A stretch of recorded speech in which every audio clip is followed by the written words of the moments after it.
আচ্ছা, দেখো তো কটা বাজে এখন? কি দেখলে? 1টা 25, তাই তো? এখন বাজে রাত 1টা 25।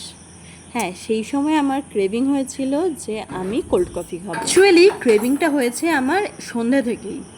সন্ধে না, দুপুর 3টের সময় সুমনকে ঘুম থেকে উঠিয়ে বলছি যে আমার কোল্ড কফি খেতে ইচ্ছা করছে। ইউজুয়ালি তখন তো আর কোল্ড কফি পাওয়া যায় না, তো সেই জন্য বললো যে কোল্ড কফি খেতে হবে না, এখন ঘুমাও। বাট আমি বুঝতে পারিনি যে অ্যাজ আ সারপ্রাইজ ও আমার জন্য কোল্ড কফিটা এনে ফ্রিজে রেখে দিয়েছে। ও সন্ধেবেলাতেই এনে রেখে দিয়েছিল, বাট দিয়েছে আমাকে রাত্রি 1:30টার সময়। দেখতেই পেলে 1টা 25। আর দেখতে পাচ্ছ পুরো ঘন অন্ধকার, মানে রাস্তায় একটা লোকও নেই। তো সেটাই তোমাদেরকে দেখাচ্ছি। এই ছোট ছোট মুমেন্টগুলো কিন্তু অনেক বেশি স্পেশাল, বিশেষ করে যখন স্পেশাল মানুষের কাছ থেকে এগুলো পাওয়া যায় তখন আরও বেশি স্পেশাল হয়ে ওঠে। তো আরও একবার ভালো করে দেখাচ্ছি, দেখো ঘড়িতে কটা বাজে। অ্যাকচুয়ালি আমার কোল্ড কফি একটা ফেভারিট খাবারের মধ্যে অন্যতম, সেটা সুমনও খুব ভালো করে জানে। আমি কোল্ড কফি খেতে ভীষণ ভালোবাসি। তারপরে আর কি, রাত্রেবেলা তখন বেজে গেছিলো প্রায় 1টা 35-এর মতো।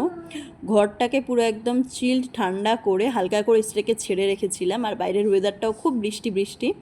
আর এদিকে দেখো পাপা ঘুমাচ্ছে, আর আমি এদিকে একা একাই কফিটাকে এনজয় করছি।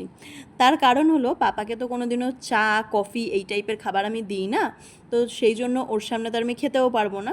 সেই জন্য একদিকে ভালোই হলো, আমি একা একাই খাচ্ছিলাম, আর সুমন একটু বাইরে ব্যালকনিতে ঘোরাঘুরি করছিল। পরে আর কি আমি একা একাই ঘরে বসে বসে কোল্ড কফিটা খাচ্ছিলাম। আচ্ছা, তোমরা তাড়াতাড়ি কমেন্টে জানাও তো তোমরা কারা কারা কোল্ড কফি লাভার আছো।